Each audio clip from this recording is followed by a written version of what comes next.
Hey, historians, welcome to the next edition. I am not teaching from my car today, but outside the beautiful STEM building here in Wayne, New Jersey. And I got the sun in my eyes and on my screen, but I'll do the best. Today we're talking about manifest destiny. This is an idea or a concept.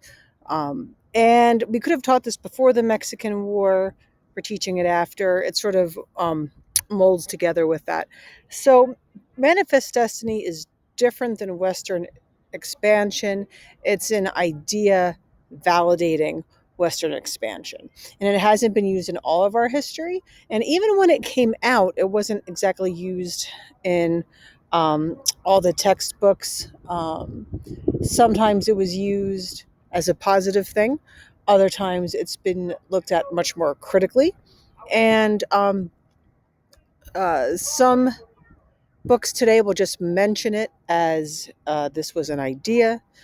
Some don't want to really use it. They'll just say, Westward democracy or Western expansion. But it's interesting. It's important to at least know what this concept was and how it fits in to the fabric of our history. I don't think I have a painting of a copy of American Progress, but we'll be showing that in class and how it relates to this topic. So just to give you some ideas, on the left, I have a copy of a textbook on American history. I think I held it up for you in my last video, and it has many, many pages on Western expansion, the railroads and mining and wars with natives and all sorts of things. And you see how it starts here, and the first subtitle is actually controversy over Western lands. And it mentions that the Articles of Confederation going back limits this. And there's theories out there that one of the many reasons why they didn't like the Articles is because they didn't think it gave people the power to go west. Okay, a current textbook that's out there, it simply says from the 1830s to 1850s, belief in the idea of manifest destiny, so it's an idea, right, helped the United States to justify its policies towards Mexico. The annexation of Texas and the acquisition of California and other southwestern lands were early steps towards claiming an American empire. So we learned a little bit about that already with the Mexican War. What about American empire? That's something you'll learn a bit about next year when you take US 2. Most historians will say we had a lowercase e empire. We didn't have a grand empire like, say, the British did. But we still had an empire, and it was a continuation of the idea of manifest destiny. So we'll get back to that at the end of this video. Okay, so when we talk about the early republic, why don't we speak about manifest destiny? Because there was a push to go west, basically from day one when the Europeans are coming to the Americas. But it's dangerous, right? Because not only do you have to deal with the elements and making sure that you have resources, the people that live there might not want you to come there, right? In their areas. So the British had this line that basically said, hey, colonists, if you go past this line, you go hunting, whatever, come back. Because if you settle there, we can't protect you. And this didn't like some colonists. Wasn't liked by some colonists. So this was one of the reasons why some people were upset with Great Britain. Of course, we have the whole idea with taxes and all that other stuff.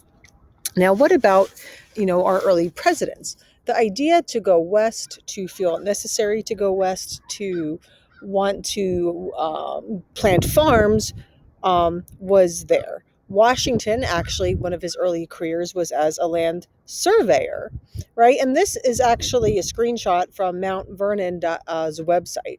And it says, perhaps more than any other leader of the Revolutionary era, George Washington was shaped by his experiences in Western lands. We learned in class about what he did in the 7 Years' War and all that. Washington came away from his early ventures in the West with a conviction that the destiny of Virginia, all right, and later of the U.S. would be one of expansion.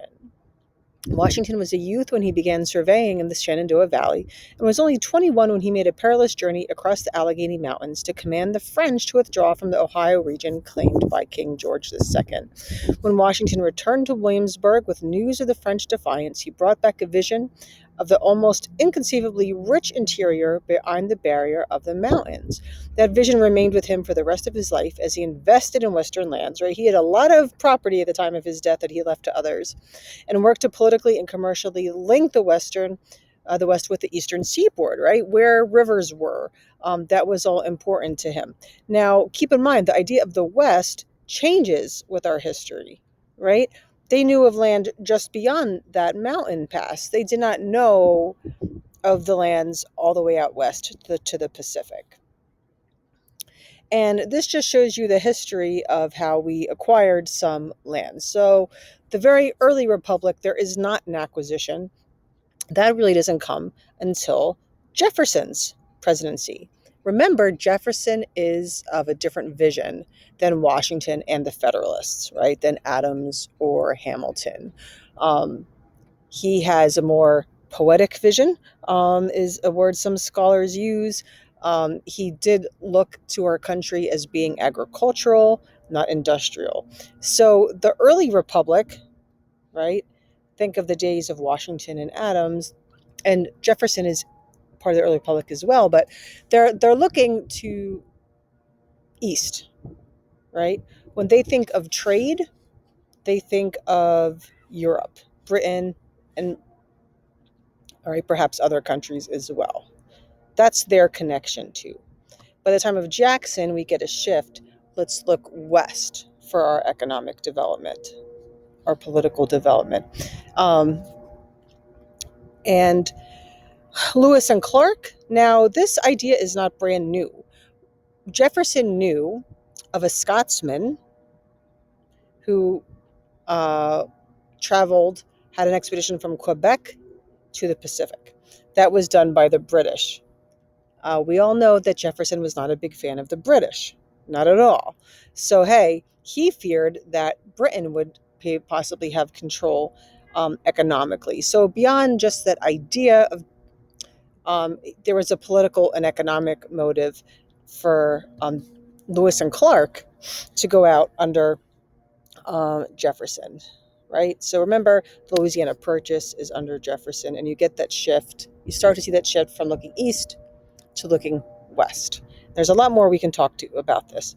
Now, this is an example, if you go to Monticello, of what you would see on the walls of Monticello. And he was very interested in learning about the Native Americans.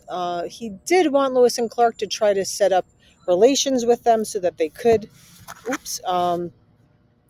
settle up political establishments out west, but he was somewhat intrigued as well. So many things were sent back to him. I think I mentioned how often Jefferson actually answered the door to the White House wearing his moccasins. Something to also keep in mind is that land was also given to veterans of many wars, including the Revolution, the War of 1812, and even the Mexican-American War. People that traveled for the Lewis and Clark expedition, part of that journey, that very risky journey, they were also given some land, right? There was plenty of land to give away, was the thought at the time. It's not completely unheard of, because if you see, this article just came out a couple weeks ago, the end of last month, about lands in Alaska being given to indigenous people of Alaska, maybe ones that fought in Vietnam. All right, so that's something to keep in mind, right? The idea, this actual term manifest destiny, what does that mean, and when did it come about? It came about under the newspaper editor, John O'Sullivan. I think he was an editor. He worked with newspapers. I have to double check that.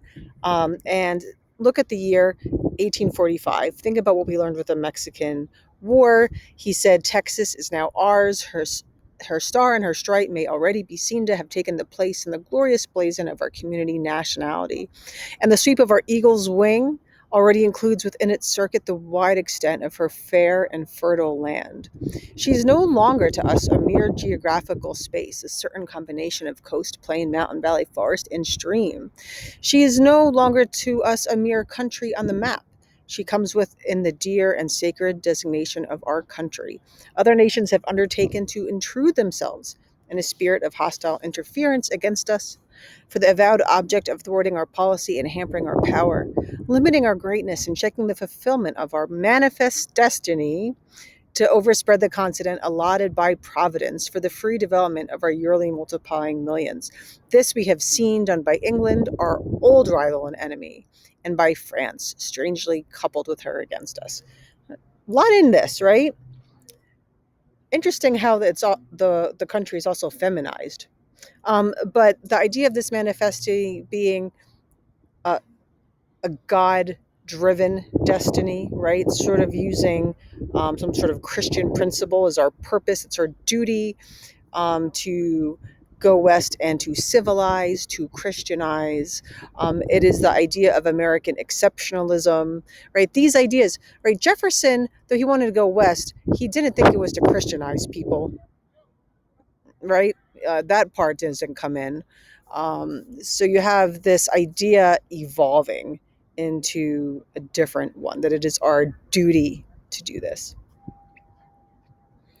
Now, what about Jackson? All right, keep in mind, he's often thrown in with the idea of manifest destiny, um, but his presidency was before that term was used. But what we see he did with the Indian Removal Act is why, and we read his address to Congress in class, so I don't need to go over that again, but you see how that idea carries over. All right, and then we also learned about Polk's presidency and what he did with acquiring Texas. His slogan to win the presidency being 54-40 or fight. Oregon, right, California. And we also have to talk about manifest destiny and the idea of slavery, and was this also expanding a slave power? But this State of the Union address is actually very long, and there's a long part of it justifying the Mexican War, according to Polk. But he does say, in resuming your labors in the service of the people, it is a subject of congratulation that there has been no period in our past history when all the elements of national prosperity have been so fully developed. Since your last session, no afflicting dispensation has visited our country. General good health has prevailed, abundance has crowned the toil of the husbandman, and labor in all its branches is receiving an ample reward, while education, science, and the arts are rapidly enlarging the means of social happiness. The progress of our country in her career of greatness, not only in the vast extension of our territorial limits and the rapid increase of our population, but in resources and wealth and in the happy condition of our people, is without an example in the history of nations. So saying like everything's good, and a big reason is because of this expansion, right? There's a little more to it than that, obviously. Now, what we have is, according to the census, which was taken every 10 years, they said by 1890 the frontier is closed. There is no more west per se, right? There's no more western frontier, and that's when I think once more than 2 people per square mile were living somewhere. So you see it's not like heavily, densely populated from coast, from sea to shining sea. Ooh, I said that wrong. Sea to shining sea. But it is sort of the two oceans are meet now. And what does this mean? So we could talk about this for hours, but with sake of this being a short video, I want to at least mention Frederick Jackson Turner's thesis, which we can get to. There's something about the germ theory of history, which I can go over for you guys. But once again, it's the idea of not looking east anymore, like to Europe, but looking west, and how this going west has made our democracy unique, has made it prosper. And of course, there's criticisms of this theory, right? But it's an idea that's important to understand.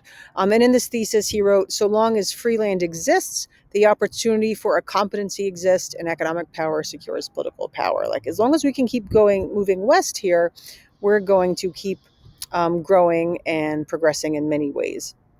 And he wrote, American social development has been continually beginning over again on the frontier, right? So as you keep moving west, you have to sort of keep being sort of reborn. And the democracy that evolves from that is different than the democracy that would evolve maybe in Europe. This perennial rebirth, he calls it. This fluidity of American life, this expansion westward with its new opportunities, right? That's something we've always heard about. Its continuous touch with the simplicity of primitive society furnished the forces dominating American character. The true point of view and the history of the nation is not the Atlantic coast, it is the Great West. So turning from those ideas of, the days of Washington and Hamilton and Adams to the days of now, the more modern era. Even the slavery struggle, which is made so exclusive an object of attention by writers like Professor von Holst, oh, sorry about that too, occupies its important place in American history because of its relation to westward expansion. I encourage you to actually read it and sort of see what he was arguing. But, how does being on the frontier promote a unique type of American character? He says, the result is that to the frontier, the American intellect owes its striking characteristics. The coarseness and strength combined with acuteness and inquisitiveness, the practical, inventive turn of mind, quick to find expedients, that masterful grasp of material things, lacking in the artistic, but powerful to effect great ends, that restless nervous energy, that dominant individualism, working for good and for evil, and without the buoyancy and exuberance which comes with freedom that are traits of the frontier, or traits called at elsewhere because of the extensive of the frontier. So really saying that a part of American exceptionalism comes from this unique opportunity we have that other parts of the world did not have. So what we have then is once the West closes in 1890, now what? If we want to continue developing these characteristics, what does that mean? Well, maybe that's justification for imperialism. You see later presidents using that. Maybe that's why we're trying to go to Mars, right? We're trying to keep expanding. And what is the difference between the idea of being an explorer versus a pioneer? Right? That's something even our NASA people have to think about today. So I'm going to keep it at this. We're going to dive into this a little bit more in class, and this will be a good bridge to where we get to with the next part of our course. All right, guys, I need to get inside and have a good day.